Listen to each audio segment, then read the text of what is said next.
നമസ്കാരം, എൻ്റെ പേര് ജോളി. ഞാനിന്ന് നമ്മുടെ മാർക്കറ്റിൽ കിട്ടുന്ന ചില പാഡും നമ്മുടെ DXന്റെ പാഡും തമ്മിൽ ഉള്ള വ്യത്യാസം നിങ്ങൾക്ക് മനസ്സിലാക്കി തരാൻ വേണ്ടിയിട്ട് ഒരു എക്സ്പെരിമെന്റ് നടത്താൻ വേണ്ടിയിട്ടാണ് നമ്മളിപ്പോൾ ഇവിടെ നിൽക്കുന്നത്. മാർക്കറ്റിൽ നമുക്ക് പലതരത്തിലുള്ള പാഡുകൾ ഇന്ന് സുലഭമാണ് അല്ലേ? അപ്പൊ അതിൽ നിന്ന് ഒരു 2 പാഡ് ഞാനിവിടെ കാണിക്കുകയാണ്.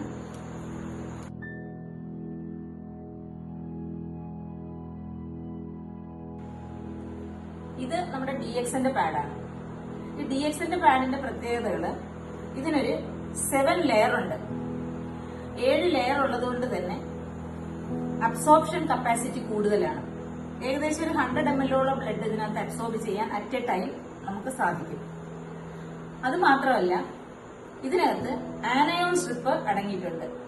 ആനയോൺ സ്ട്രിപ്പിന്റെ പ്രത്യേകത നെഗറ്റീവ് അയോണിനെ പ്രൊഡ്യൂസ് ചെയ്യുന്നത് കൊണ്ട് ബാക്ടീരിയൽ ഗ്രോത്തിനെ തടയും.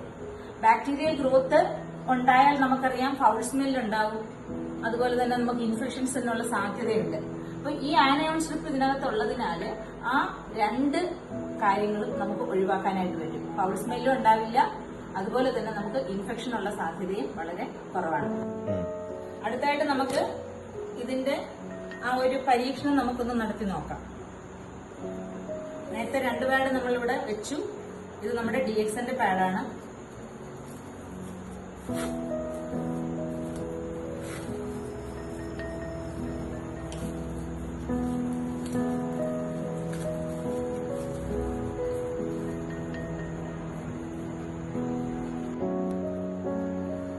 ഇതാണ് ആനയോൺ സ്ട്രിപ്പ്. നമുക്ക് പാഡ് എടുത്ത് നോക്കുമ്പോൾ തന്നെ നമുക്ക് ആ സ്ട്രിപ്പ് നമുക്ക് കാണാനായിട്ട് കഴിയും. ഇതാണ് നെഗറ്റീവ് അയോൺ പ്രൊഡ്യൂസ് ചെയ്യുന്നത്.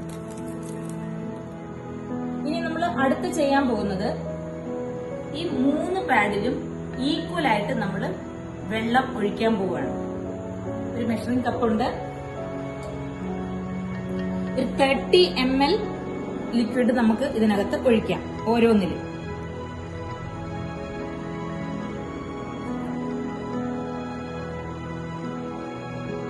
ml ആണ് ആദ്യത്തെ പാഡിൽ നമ്മൾ ഒഴിക്കുകയാണ്.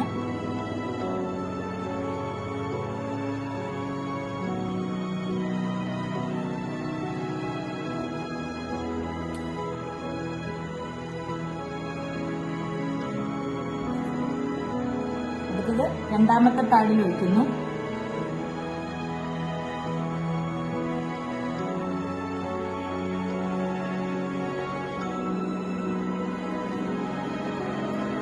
ഇനി നമ്മള് 3ാമത്തെ പാഡില് ഒഴിക്കാൻ പോവാണ്.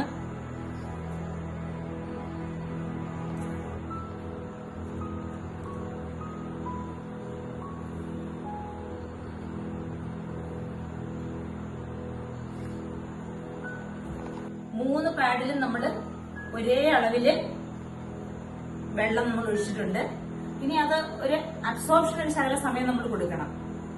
അതിനുശേഷം നമുക്ക് ബ്ലോട്ടിംഗ് പേപ്പർ വെച്ചിട്ട് ഇതിനകത്തുനിന്ന് എത്രത്തോളം ആ പേപ്പറിൽ നമുക്ക് വെള്ളം വരുന്നു എന്ന് നമുക്ക് നോക്കാം.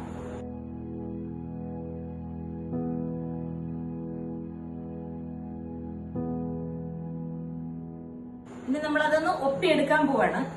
ആദ്യം നമ്മൾ ഒഴിച്ച ഇതില് പതിയെ മാത്രമാണ് ഞാൻ പേപ്പർ വെക്കുന്നത്. കണ്ടോ, ആ പേപ്പറിൽ അത് വെള്ളം വന്നിട്ടുണ്ട്. ഇനി 2ാമത്തേതില് അതേപോലെ തന്നെ പതുക്കെ നമ്മൾ വെച്ചു. കണ്ടല്ലോ. ഇനി 3ാമത്തെ പാഡില് അതിലും അതുപോലെ തന്നെ നമ്മൾ വെച്ചു. കണ്ടോ, ഇതിനകത്തൊരു ശകലം പോലും വെള്ളം ഈ പേപ്പറിൽ നമുക്കില്ല. അതാണ് നിങ്ങളോട് ഞാൻ ആദ്യം പറഞ്ഞത്, ക്വിക്ക് അബ്സോർപ്ഷൻ ആണ്. നമ്മുടെ സ്കിന്നുമായിട്ട് കോണ്ടാക്ട് വരുന്ന ഈ ഒരു ഫസ്റ്റ് ലെയർ പെട്ടെന്ന് ഡ്രൈ ആവും. അപ്പൊ നമുക്ക് നല്ലൊരു ഫീലിംഗ്, ആ ഉപയോഗിക്കുന്ന വ്യക്തിക്ക് ഒരു വെറ്റ് ഫീലിംഗ് ഒരിക്കലും തോന്നില്ല. അത്രയ്ക്ക് പെർഫെക്റ്റ് ആണ് ഇതിന്റെ ഫസ്റ്റ് ലെയർ. അപ്പം ആ ഒരു പരീക്ഷണത്തിൽ നിങ്ങൾക്കിത് മനസ്സിലായല്ലോ. അത് 3. ഇനി അടുത്തതായിട്ട് ഇനി നമ്മൾ ചെയ്യാൻ പോകുന്നത്, നമുക്ക് പാഡിലേക്ക് ബ്ലഡ് അബ്സോർബ് ചെയ്ത് കഴിയുമ്പോൾ അതിന്റെ എമൗണ്ട് കൂടുമ്പോൾ അത് ഒരു ഓവർഫ്ലോ, ലീക്കേജ് കാണിക്കുമല്ലോ. അപ്പം DXന്റെ പാഡ് ഞാൻ പറഞ്ഞു ലീക്കേജ് ഏറ്റവും ഇല്ല എന്നാണ്. ലീക്കേജ് ഇല്ലാത്ത ഒരു പാഡാണ് DXന്റെ പാഡ്. മറ്റു പാഡുകൾ എങ്ങനെയാണെന്ന് നമുക്ക് നോക്കാം. ആദ്യം നമുക്ക് ഈ പാഡ് തന്നെ എടുക്കാം. ഓവറായിട്ട് നമുക്ക് ഇതിനകത്ത് ബ്ലഡ് കളക്ട് ചെയ്ത് കഴിയുമ്പോൾ പുറത്തേക്ക് വരാൻ സാധ്യതയുണ്ടല്ലോ. അങ്ങനെ ഉണ്ടെങ്കിൽ നമുക്ക് ഇത് പിഴിയുമ്പോൾ നമുക്ക് ഇതിനകത്ത് വെള്ളം വരും.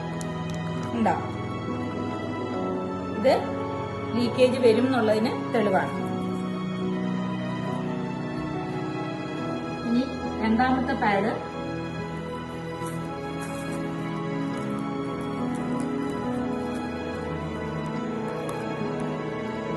അതിലും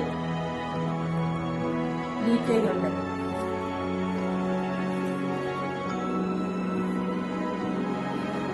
ഇനി ഇത് മൂന്നാമത്തെ പാഡ് DXന്റെ നമ്മുടെ പാഡാണ്.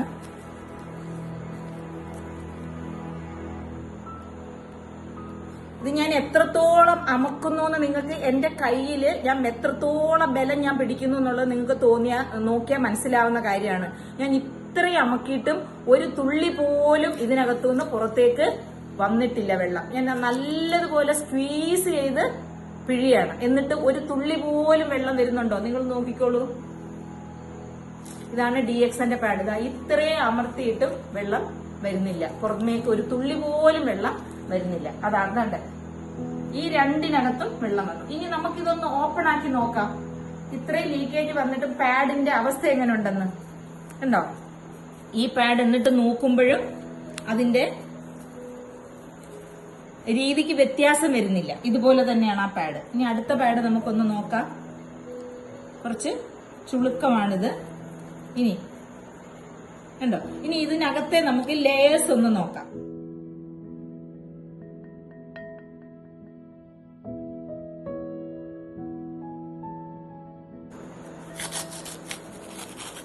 ഈ ലെയർ കഴിഞ്ഞിട്ട് ഇതിനകത്ത് കോട്ടൺ ആണുള്ളത്.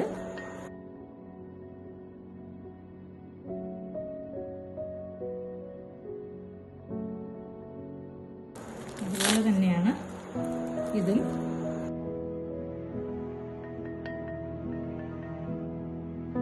DXന്റെ പാഡ് അതിനകത്ത് ജെല്ലുണ്ട്. ജെല്ലുണ്ടത് മാത്രമല്ല, ഇതിനകത്ത് ഞാൻ പറഞ്ഞു 7 ലെയർ ഉണ്ടെന്ന് ഞാൻ നിങ്ങളോട് പറഞ്ഞിരുന്നു. ലെയർ നിങ്ങൾക്ക് കാണാവുന്നതാണ്.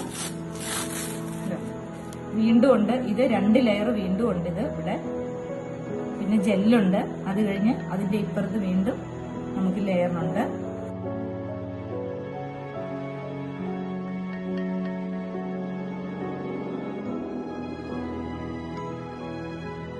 ഇതും 2-3 ലെയറാണ് ഇവിടെയും കാണുന്നത്. ഞാനത് എടുക്കുന്നേ ഉള്ളൂ. അതിനകത്താണ് ഏറ്റവും പുറമേ ഉള്ള പാളിയിലാണ് നമ്മുടെ അണിയൻ സ്ട്രിപ്പ് ഇരിക്കുന്നത്, ഏറ്റവും ടോപ്പിലുള്ളത്. ഇതാണ് DXന്റെ പാഡ്. ഏറ്റവും പുറമേ ഉള്ള പാളിയിലാണ് ആനയോൺ സ്ട്രിപ്പ് ഇരിക്കുന്നത്. ഫൗൾ സ്മെൽ ഉണ്ടാവില്ല. അതുപോലെ ഇത് കറക്റ്റ് ഫിറ്റിംഗ് ആണ്. അപ്പൊ ഇതാണ് ഈ 3 പാഡുകളും തമ്മിലുള്ള ഞാനിപ്പോൾ നിങ്ങളെ കാണിച്ച വ്യത്യാസങ്ങൾ. DXN പാഡിന്റെ പ്രത്യേകതകൾ നിങ്ങൾക്ക് മനസ്സിലായിട്ടുണ്ടാവും. അപ്പം ഇനി ഇത് ആവശ്യമുള്ളവർ താഴെ കാണുന്ന നമ്പറിൽ കോൺടാക്ട് ചെയ്യുക. നിങ്ങൾ ഏത് ചൂസ് ചെയ്യണമെന്ന് നിങ്ങൾ തന്നെ തീരുമാനിക്കുക. Thank you.